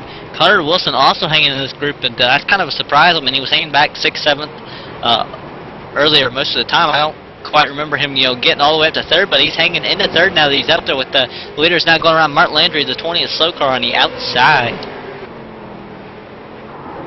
Tell you what, let's go in car with the number 15 machine of Mike Alexander. Second position, he's got his rear view mirror full of Carter Wilson behind him. But the man that you want to look out is the one in the custom colors Chevrolet black machine of Ricky Arbo, who leads the points. And right now, as it stands, possibly tonight, Dakota, who could win the race or has led the most laps in the race to get those bonus points as you continue to ride on out of turn 4. Yeah, and great shots again there by John Westling, the cameraman. Now they've got, here's some bad, disappointing news for Ricky Arbo. 2 people in front of him, Stephen Arsenal. Oh, he goes down low, he's out of the way, there we go. But there was another lap car, the 01 of Don Steves, who's now on the outside. Look at that, it's just going to kill the momentum of the 15 machine. Talk about catching somebody at the wrong place at the wrong time. Mike Alexander just lost about 4 car lengths there, Dakota. And that's the bad luck with traffic. It looks like Arbo's catching him at just the right time, or he's getting around him just that much better. Alexander not quite having that much luck. Wilson doing all right with the traffic, I would say. He's right there with Alexander still. He's working the inside. Looks like he's closing in on Alexander. Alexander getting a little bit more of a run down the front stretch, but yeah, they do lose a lot of time when they're trying to work through the traffic. I think that just Alexander himself, he's having a lot of trouble getting around these cars. I mean, every time you see him, he's coming off the corner, he's having to wheel the car because he's throwing it down, trying not to wreck it, but he's trying to get towards the bottom as far as he can, so he's not, you know, running the end of the lap cars. It's just about where he's catching them just about every time. Another interesting fact here, Dakota. 25 laps to go, this time by the 61 of Ricky Arbo. Good news for him, but what could be bad news for the crew of the 15, Mike Alexander. Time is running out. Mike Alexander's got to do something. Here we go, 24 now laps to go. And it's not looking good for Mike Alexander. It's not, but Mr. Excitement, Carter Wilson, he's in the catbird seat. He can sneak away with a second position or even third. That's not bad for him. Looking at fourth is going to be Doug Hubley. Actually, that's lap down cars. Fourth is Travis Roma. How about him doing a great job? And like I said earlier, he's kind of came out of nowhere this weekend, or this week. We haven't seen much of him before this, but doing a fantastic job running fourth position right now. And in fifth, Sean Pearson, the 21 machine. Again, another fantastic run that I didn't quite see coming. But I mean, even with the heat races, he did a fantastic job. I believe it was heat number 1. He finished, I want to say, or maybe it was heat number 2. No, it was heat number 3. He finished in the 3rd position. So Sean Pierce doing a fantastic job tonight, running in the 5th position overall. Yeah, Sean Pierce out there right now in 5th spot, Dakota, like you mentioned, running real good on the racetrack right now. Now we see that George White has just went a lap down, so a little bit more competition for the 24 of Mark Williams as he tries to catch him and get that 10th spot. Meanwhile, back in 9th position, Jake Goodwin, who was involved in the crash earlier, looking to go a lap down here very, very quickly, Dakota, as Ricky Arbo is approaching him. Yes, it looks like Arbo already been around him and whatnot, because here comes Wilson. Wilson's around Alexander out of nowhere. Wilson the second, and he's coming underneath Goodwin there. Goodwin's toe looking like it's knocked out, and he's going to get around Goodwin without a problem, as Alexander kind of getting hung up on Goodwin. They're going to be side by side down the back stretch. They bump just a little bit. Oh, Goodwin definitely not happy with him. Oh, another nudge coming out of turn 4. Goodwin going to have to get out of the bounders there to keep from hitting the wall. He does. And a little bit of a shove there into the Mike Alexander R&R Kingsman Chevrolet there in 3rd. But you mentioned the man who got around him, and that's Carter, Mr. Excitement, Wilson in the 27 machine. Now, can he track down race leader Ricky Arbo with just about 15 to 18 laps remaining? And you do have to remember that it was Goodwin getting into contact with Alexander and Ronald McKay in their little incident earlier on, so I can see why he's not exactly the happiest with Mike Alexander right now. But well, again, like you said, Wilson, he's trying to chase down Ricky Arbo. There's not many laps to go. Wow. Something about this league, the end of the race is leaving me speechless. Well, you know, I've been looking at the lap times for the 27 machine of Carter Wilson. Can't get quite too excited yet. The last 3 to 4 laps, he's been slower than Ricky Arbo again. Now it's going to change things as caution comes out, Dakota. And it looked like it was Doug Hubley in the number 44 machine. Yeah, in 18th position, laps down there. It looks like he, once he's getting out of the way for Jake Goodwin, who's also slow, and laps down, or a lap down. As he's on the apron, he kind of slides up and drags the brake and makes contact with Travis Roma. Travis Roma just trying to get through. Just really nowhere for him to go. He'd come back up the track, it looks like, when he was trying to stay out of the way, and it just kind of caused more mayhem, really. Question of the night, do you pit? Ricky Arbo says no. Carter Wilson says absolutely yes. Mike Alexander says no way. Sean Pierce says absolutely yes. It's kind of split down the middle, isn't it? Yeah, and you know, Dakota, there's only 8 drivers on the lead lap, so if it's me with about 15 to go here, I'm pitting. And that's why we see Carter Wilson, Sean Pierce, the number 38 of Travis Romer, who's back there in 5th. And I believe Keith Mack is also down pit road. Yes, he is. So it looks like some of these guys are making the right decision. Now we get to find out if Ricky Arbo made the wrong decision. And also staying out was Mike Alexander, Dakota. It's also going to be Michael Rayburn also staying out. So it's going to be Arbo, Alexander, and Rayburn going to make up the top 3 on old tires. This is going to be an extremely interesting restart, especially with there currently is only 16 to go as Rayburn now comes down pit road the second time, so he's not going to make up the top 3. But this is going to be an extremely interesting restart as there's only 16 to go right now. Just wait until we, or actually it should be 15 to go right now. Just wait until we get 2 to green or 1 to green, and we have less laps to go. These guys are going to have to go and go fast to get up there and get the win. Yeah, we're not going anywhere, folks. No commercials. We're going to stay green. We're going to stay live with you until the end of this thing. Where Ricky Arbo, we're going to see if Ricky Arbo can hang on. Keep in mind, he did not pit. Neither did the 15 blue machine of Mike Alexander. George White is a lap down. Jeff Gilmat a lap down. But everyone else, Dakota, pitted. And we have Ricky Arbo in the broadcast booth. We got a communication set up with him, radio set up with him. But Ricky Arbo, man, what's going on? Oh, still here in the fresh air, having a blast, boys. How about you guys?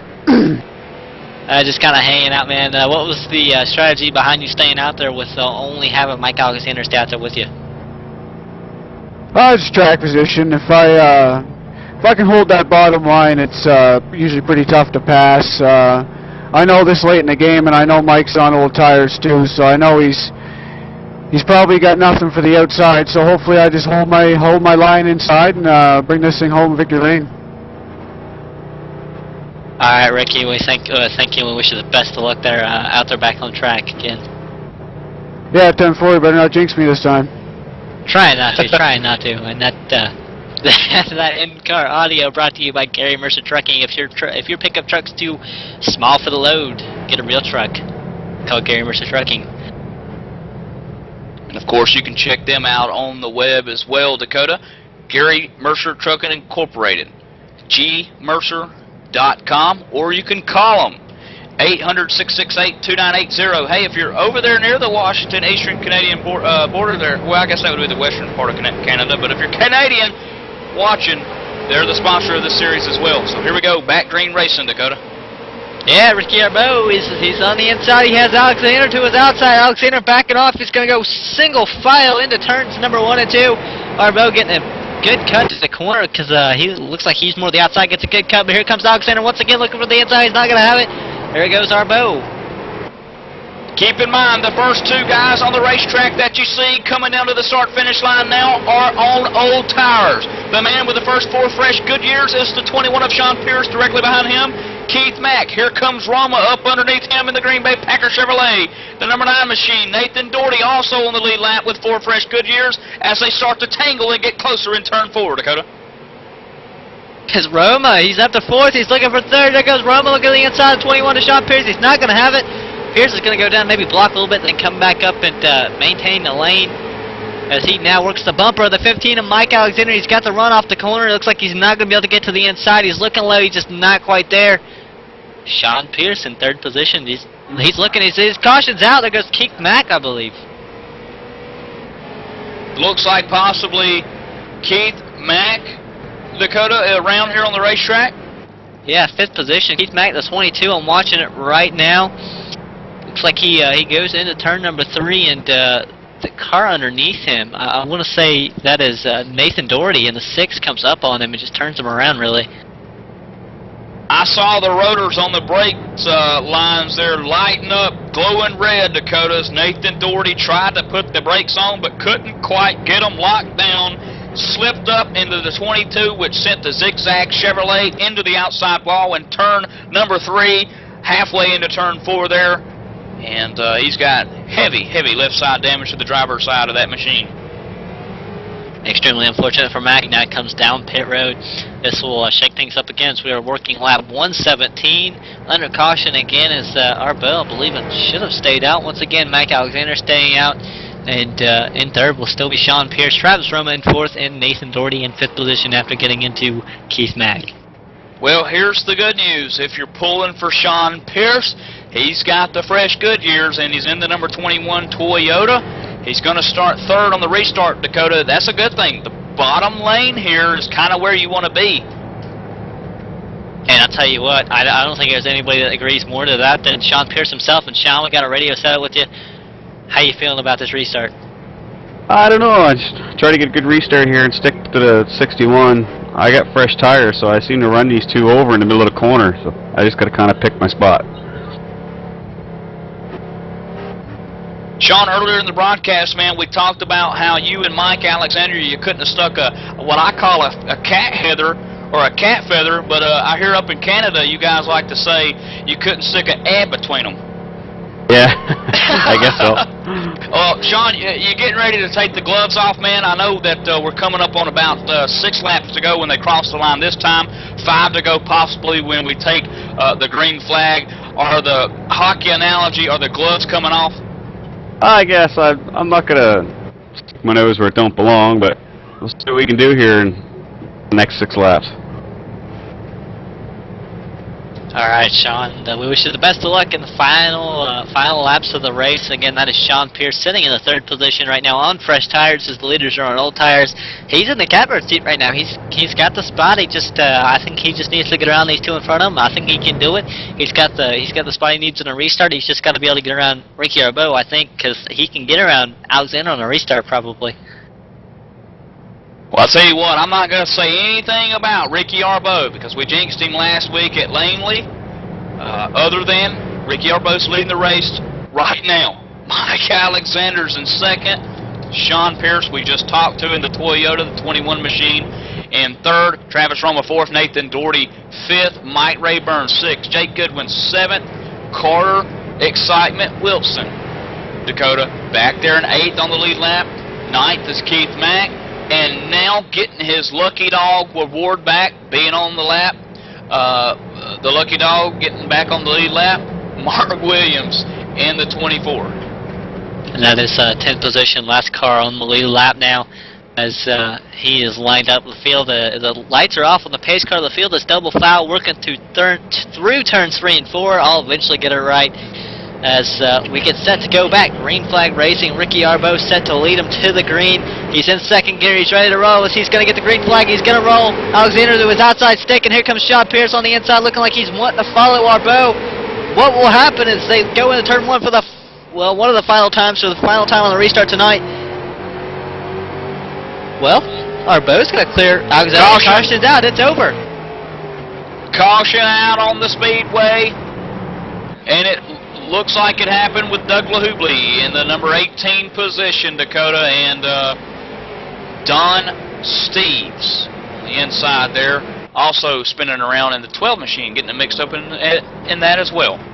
Yeah, it looks like Don Steves is kind of pushing up the track. It's to the point where everybody's brakes are fried, and they're just, as you might put it, like they're fried, I guess, but kind of just pushing up the track because they're not really doing anything for him anymore, and he just kind of runs right up the track into Hubli. Yeah, I like that. You could probably stick an egg yolk on the rotors of that number 01 machine, that the rotors are so hot, and cook you some scrambled eggs.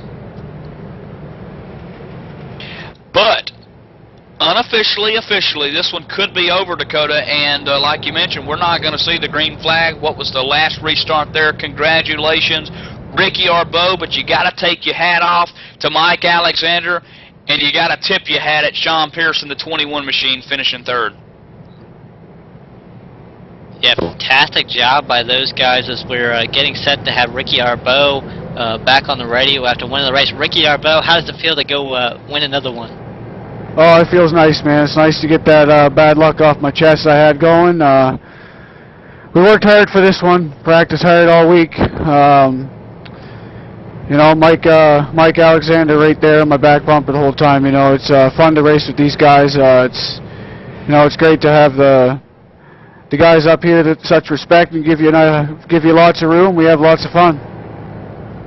And again, that was a fantastic job of hanging up there up front. What was going through your mind on the last restart, though, with Sean Pierce being there on old tires? Oh, I was just all I could think of is hold that bottom line, and that's just all I concentrated on doing. And I prayed for a yellow. I actually come across the radio to one of my teammates, and I said, I pray for a yellow, and oh, there she is. All right, Ricky, and a fantastic job tonight. Who you got to thank? I got to thank Eastside Board Supply, Early Renovations, Buff and Stuff Custodial, my girlfriend and family for supporting me through all this racing. And all right, thank you, Ricky, and fantastic job once again tonight. And I'm going to go ahead and let him get back to celebrating. But Sean Pierce is the second place, or I believe the third place finisher, and he's standing by with Michael Keaton. Sean Pierce, a man who came into USA International Speedway, not the quickest, but qualified not. Sean, take us through part of the race here tonight when everything started to go your way towards the end of the race, and you started to work your way up towards the front, man. Well, I knew we had a good race setup. My qualifying setup wasn't very good, but we were just trying to stay out of trouble was the big thing, and wait to the end, and we did. Managed to make our way up to the front of the laps. Now, Sean, let's go all the way back to the first of the year at Lanier, a week that more than likely you probably would like to get rid of.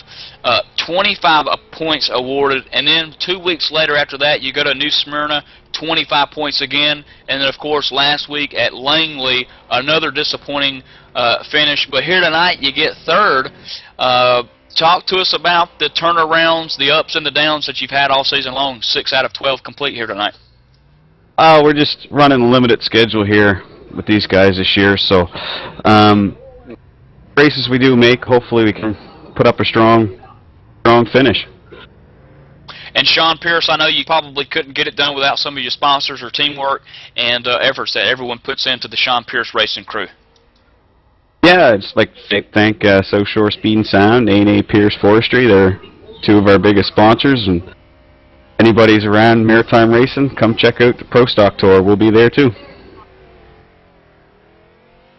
Absolutely, Sean Pierce. Thank you very much. And Dakota, another good strong finish tonight for Ricky Arbeau. He's going to take the points home with him next week.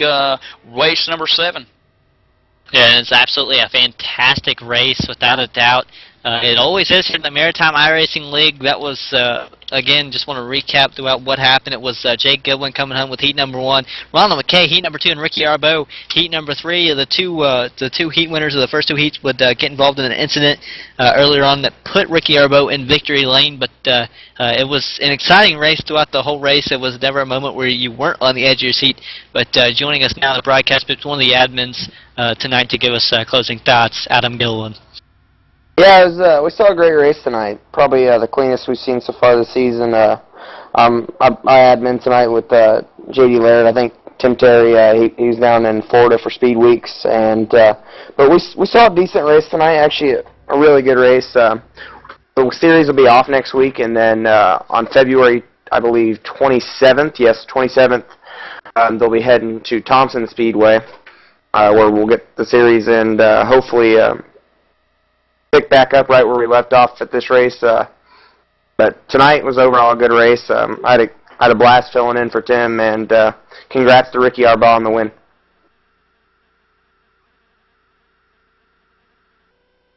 All right, there you have it from Adam and Gil, one of the admins tonight, and again, a great job adminning by him and J.D. Laird and all company, and Tim Terry also not able to make it. I want to throw a shout out to him. This last time I talked to him, he was stuck in Portland, Maine in a truck. I don't know what was going on with that, unfortunately, but I'll tell you what, from all of us here at ETV Live, I'm Dakota Ehrman, joined by Michael Keaton, Adam Gillen's here, J.D. Laird is hanging around, J.D. Webb, John Wessling, and Jerry Wolf was here.